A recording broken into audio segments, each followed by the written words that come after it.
जगत जननी जगदम्बा माता दुर्गा की जय हो। प्रिय भक्तों, आप सभी लोगों को चैत्र माह की पवित्र नवरात्रि की अनंत शुभकामनाएं एवं बधाई। दोस्तों, आज की यह वीडियो बेहद ही महत्वपूर्ण एवं ज्ञानवर्धक होने वाली है, क्योंकि आज के इस वीडियो में हम जानेंगे कि साल 2026 में पड़ने वाली सर्व पाप नाशिनी एवं मोक्षदायिनी चैत्र नवरात्रि किस दिन से शुरू होने जा रही है। 19 मार्च या 20 मार्च, क्योंकि इस बार नवरात्रि के प्रारंभ की तिथि और कलश स्थापना के समय को लेकर लोगों के बीच थोड़ा असमंजस हो सकता है। ऐसे में हम आपके लिए हर बार की तरह इस बार भी सभी पंचांगों से सही तिथि निकाल कर लाए हैं, जिसे आपको जरूर जानना चाहिए। चैत्र नवरात्रि का शास्त्रों में विशेष महत्व बताया गया है। मान्यता है कि चैत्र नवरात्रि के 9 दिनों में माता दुर्गा पृथ्वी पर आती हैं और अपने भक्तों के घरों में वास करती हैं। चैत्र नवरात्रि के दिन से ही हिंदू नववर्ष का शुभारंभ भी होता है। इसे वासंतिक नवरात्रि भी कहा जाता है, क्योंकि इस दौरान प्रकृति एक नया रूप धारण करती है और देवी की उपासना से जीवन में नव ऊर्जा का संचार होता है। साथ ही इस वीडियो में हम जानेंगे कि नवरात्रि का व्रत कब से रखना है और कलश स्थापना कब और कैसे करनी है। कलश स्थापना से लेकर दशमी तिथि और कलश विसर्जन तक की पूरी जानकारी और कलश स्थापना की सटीक पूजा विधि क्या है, व्रत के दौरान किन नियमों का पालन आपको करना है और माता दुर्गा को प्रसन्न कैसे करना है, नवरात्रि के दिनों में किन चीज़ों को खाना है और कौन सी चीज़ें भूलकर भी आपको इन 9 दिनों में नहीं खानी है। साथ ही हम जानेंगे कि इन 9 दिनों में आपको किन कार्यों को जरूर करना चाहिए और कौन से ऐसे कार्य हैं जो आपको भूलकर भी नहीं करने चाहिए। इसलिए दोस्तों, इस वीडियो को शुरू से लेकर अंत तक बिना भगाए पूरा जरूर देखना। चैत्र माह की यह नवरात्रि, इसे समस्त दोषों को हरने वाली नवरात्रि बताया जाता है। शास्त्रीय मान्यता है कि जो भी व्यक्ति इन 9 दिनों में ब्रह्म मुहूर्त में उठकर माता की आराधना कर लेता है, उसे स्पर्श करने मात्र से वायु भी पवित्र हो जाती है एवं व्रत के प्रभाव से ऐसे लोग 84 लाख योनियों में भटकने की जगह सीधे परम धाम को जाते हैं। इस व्रत की विशेषता बताते हुए कहा गया है कि यदि कोई व्यक्ति सच्चे मन से माता शैलपुत्री से लेकर माता सिद्धिदात्री तक की पूजा कर लेता है, तो उसे माता भवानी का अद्भुत आशीर्वाद प्राप्त होगा। भक्तों, हमारे शास्त्रों में चैत्र नवरात्रि का महत्व बहुत अधिक बताया गया है। मार्कंडेय पुराण के अनुसार यह पर्व स्वयं आदि शक्ति माता दुर्गा को समर्पित माना जाता है।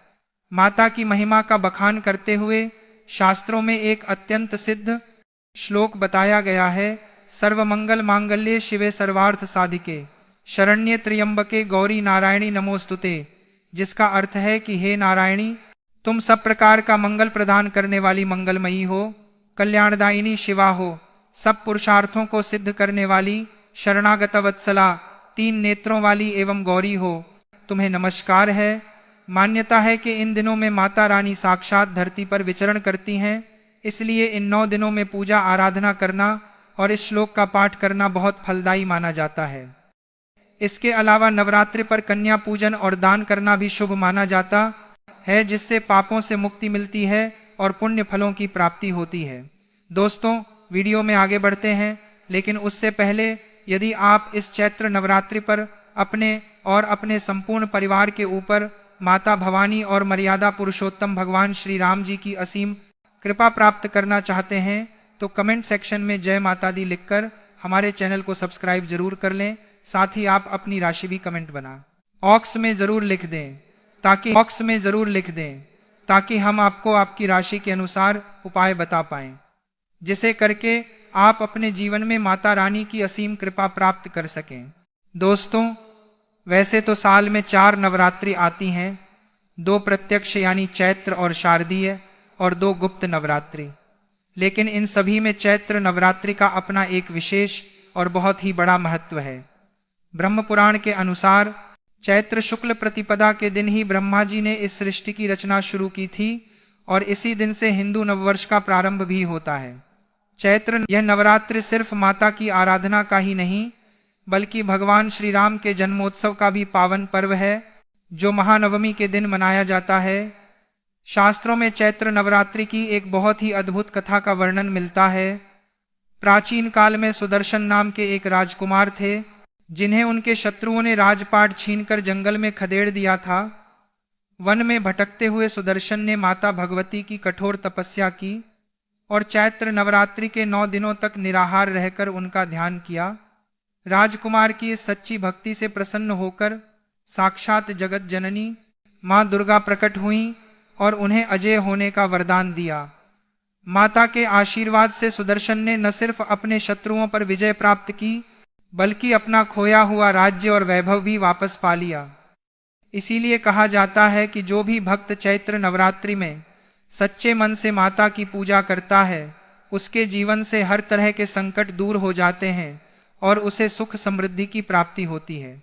अब आइए जानते हैं कि इस साल चैत्र नवरात्रि की सही तिथि क्या है।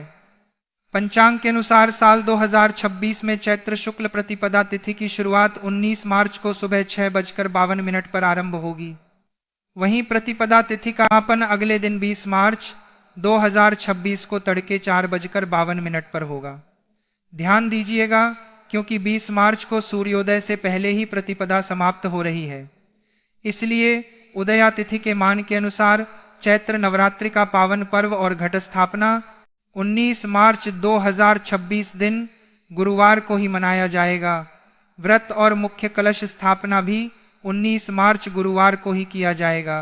भक्तों, चैत्र नवरात्रि के इन पावन दिनों की तिथियों की बात करें तो 19 मार्च को कलश स्थापना के साथ माता शैलपुत्री की पूजा की जाएगी। इसके बाद 20 मार्च को द्वितीया तिथि पर माता ब्रह्मचारिणी की पूजा होगी। 21 मार्च को तृतीया के दिन माता चंद्रघंटा की आराधना की जाएगी और 22 मार्च चतुर्थी तिथि को माता कूष्मांडा पूजी जाएंगी। 23 मार्च पंचमी को माता स्कंद माता और 24 मार्च षष्ठी को माता कात्यायनी की उपासना होगी। 25 मार्च सप्तमी के दिन माता कालरात्रि की पूजा का विधान है। 26 मार्च को महाअष्टमी के दिन माता महागौरी की पूजा और कन्या पूजन किया जाएगा। 27 मार्च महानवमी के दिन माता सिद्धिदात्री की पूजा और भगवान श्री राम का जन्मोत्सव यानी रामनवमी मनाई जाएगी। इस नवरात्रि के पहले दिन सबसे पहले आपको कोशिश यही करनी है कि आप सूर्योदय से पूर्व उठ जाएं। उठकर स्नान आदि कर्मों से निवृत्त होकर घर और भगवान के मंदिर को साफ करें। अब आइए जानते हैं कलश स्थापना की विधिवत पूजा विधि। पूजा स्थान को गंगाजल से शुद्ध करके वहां एक साफ लकड़ी की चौकी रखें और उस पर लाल रंग का पवित्र वस्त्र बिछाएं। इसके बाद माता दुर्गा की प्रतिमा या चित्र को स्थापित करें। अब एक मिट्टी के पात्र में थोड़ी सी साफ मिट्टी डालकर उसमें जौ बो दें। इसके बाद एक तांबे या मिट्टी के कलश में शुद्ध जल और गंगा जल भरें। कलश के जल में सुपारी, सिक्का, अक्षत और दूर्वा डालें। कलश के मुख पर आम या अशोक के 5 पत्ते रखें और उसके ऊपर एक जटा वाला न आरियल लाल कपड़े में लपेटकर और कलावा बांधकर स्थापित करें। कलश को जौ वाले पात्र के बीचों बीच रख दें। फिर भगवान गणेश, माता दुर्गा और सभी नवग्रहों का ध्यान करते हुए कलश स्थापना पूर्ण करें। माता के सामने एक अखंड घी का दीपक जलाएं और हाथ में जल, फूल या चावल लेकर 9 दिनों के व्रत का संकल्प करें। माता को लाल पुष्प, चुनरी, रोली, अक्षत और मिष्ठान का भोग अर्पित करें। इसके बाद माता को शीघ्र प्रसन्न करने के लिए उनके सबसे शक्तिशाली नवारण मंत्र ओम ऐं ह्रीं क्लीं चामुंडाय विच्चे का कम से कम 108 बार जाप अवश्य करें। इसके बाद दुर्गा सप्तशती का पाठ करें। भक्तों, 2026 में चैत्र नवरात्रि पर यदि मुहूर्त अनुसार कार्य किए जाए तो कार्य सिद्ध होते हैं। इन 9 दिनों में घर को पूर्ण रूप से साफ रखें। झाड़ू पोछा करके घर को सुव्यवस्थित करें। जूते चप्पल को मंदिर के पास या रसोई में भूलकर भी ना रखें। यदि घर गंदा रहता है या वस्त्र बिखरे रहते हैं तो देवी का प्रवेश रुक जाता है। साफ सुथरे और सुवासित स्थानों पर ही ईश्वरीय शक्तियां वास करती हैं। इन दिनों में बुजुर्गों, कन्याओं, संतों और गौ माता की सेवा विशेष रूप से करनी चाहिए। नवरात्रि के दिनों में मन, वचन और कर्म से शुद्ध रहना अत्यावश्यक है। झूठ, धोखा, चुगली या किसी का अपमान करने से बचना चाहिए।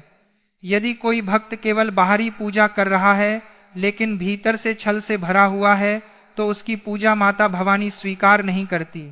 इस दिन गरीबों को अन्न, वस्त्र, फल और मिष्ठान का दान करना अत्यंत शुभ होता है। भोजन के नियमों की बात करें तो नवरात्रि के दिनों में किसी भी मनुष्य को मांसाहार का सेवन भूलकर भी नहीं करना चाहिए। साथ ही साथ मदिरापान करने से भी बचना चाहिए। यदि आप व्रत करते हैं तो अच्छी बात है, पर यदि घर में कोई ऐसे सदस्य हैं जो व्रत नहीं रख सकते हैं तो उन्हें भी बैंगन की सब्जी, मसूर की दाल, मूली, प्याज, लहसुन और किसी भी प्रकार के तामसिक भोजन का सेवन नहीं करना चाहिए, क्योंकि नवरात्रि में इन सभी चीजों को खाना तमोगुण होने के कारण मांस खाने के बराबर माना गया है। इन दिनों पूर्ण सात्विक भोजन ही करें। व्रत रखने वाले कुट्टू का आटा, सिंघाड़े का आटा, साबूदाना, सेंधा नमक, आलू, ताजे फल और दूध से बनी चीजों का ही सेवन करें। जो लोग पान, मसाला, गुटखा, सिगरेट आदि चीजों का सेवन करते हैं उन्हें भी इन नशीली चीजों से एकदम दूरी बनाकर रखनी चाहिए।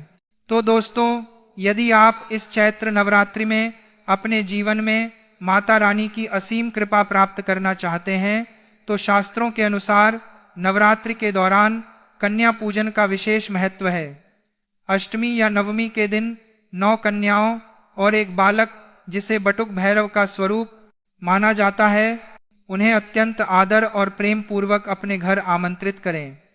कन्याओं के घर प्रवेश करते ही सबसे पहले किसी स्वच्छ पात्र में उनके चरण धोएं और साफ कपड़े से पोंछकर उन्हें एक पवित्र आसन पर बिठाएं।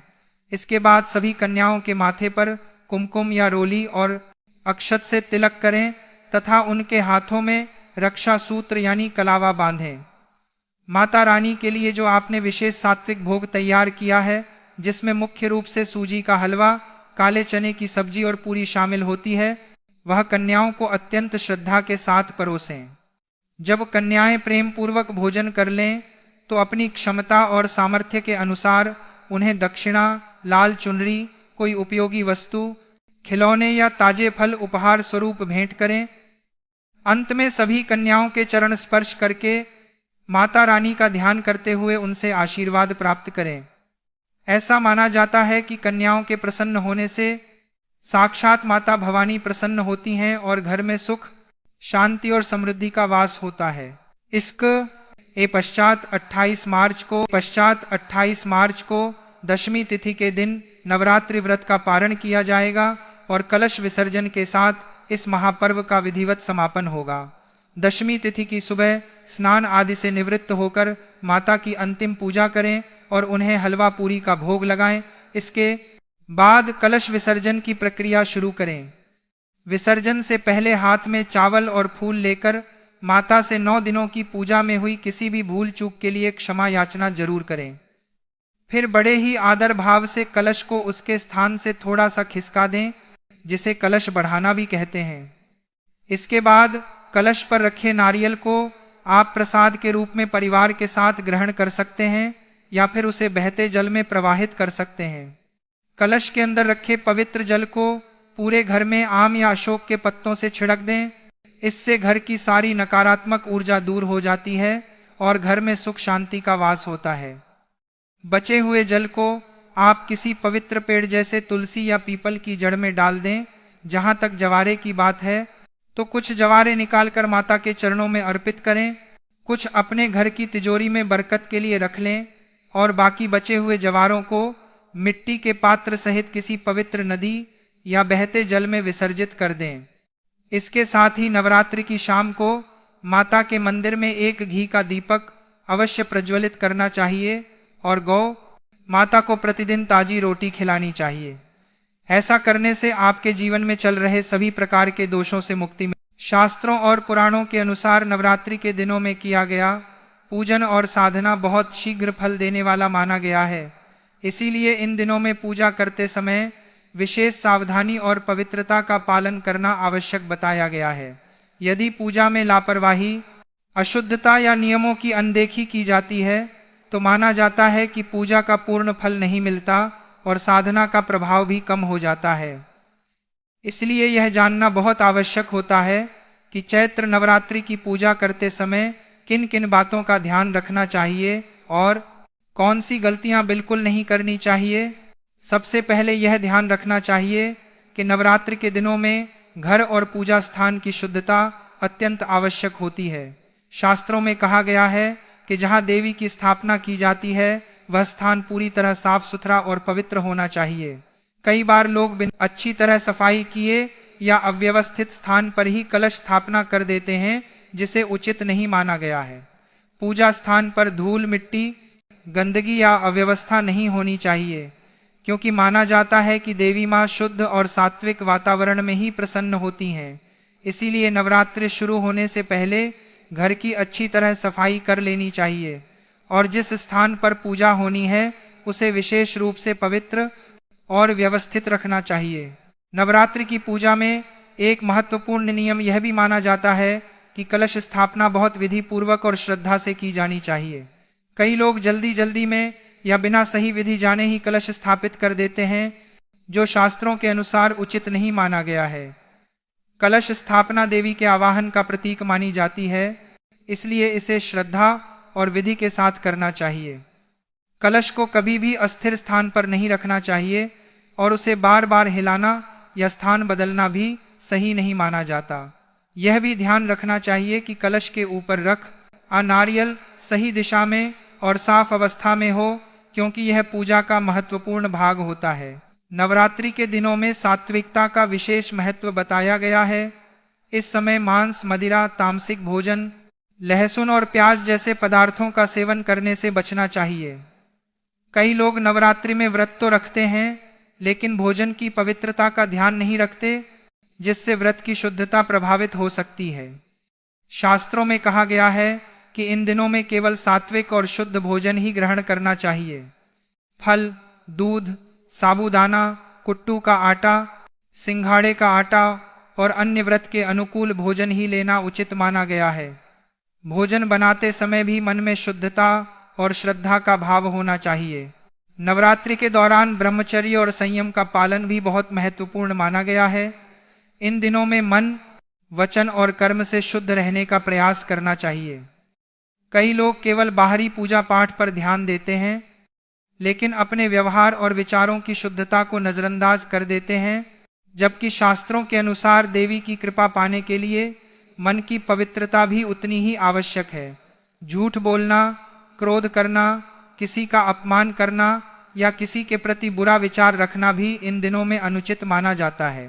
नवरात्रि के दिनों में पूजा करते समय दीपक और अखंड ज्योति का भी विशेष महत्व होता है। यदि घर में अखंड ज्योति जलाई जाती है तो यह ध्यान रखना चाहिए कि वह बिना कारण बुझने न पाए। कई लोग बिना उचित व्यवस्था किए ही अखंड ज्योति जला देते हैं और फिर उसकी देखभाल ठीक से नहीं कर पाते, जिससे वह बीच में बुझ जाती है। शास्त्रों में कहा गया है कि यदि अखंड ज्योति जलाई जाए तो उसकी निरंतर देखभाल करना आवश्यक होता है, इसलिए तभी जलानी चाहिए जब उसकी पूरी जिम्मेदारी निभाई जा सके। नवरात्रि के दौरान देवी के मंत्रों और पाठ का भी बहुत महत्व होता है। कई लोग सही उच्चारण या बिना ध्यान लगाए ही मंत्र पढ़ लेते हैं, जिससे पूजा का प्रभाव कम हो सकता है। इसलिए मंत्रों का उच्चारण श्रद्धा और ध्यान के साथ करना चाहिए। यदि किसी को मंत्र सही से नहीं आते तो सरल भक्ति भाव से देवी का नाम जपना भी पर्याप्त माना गया है।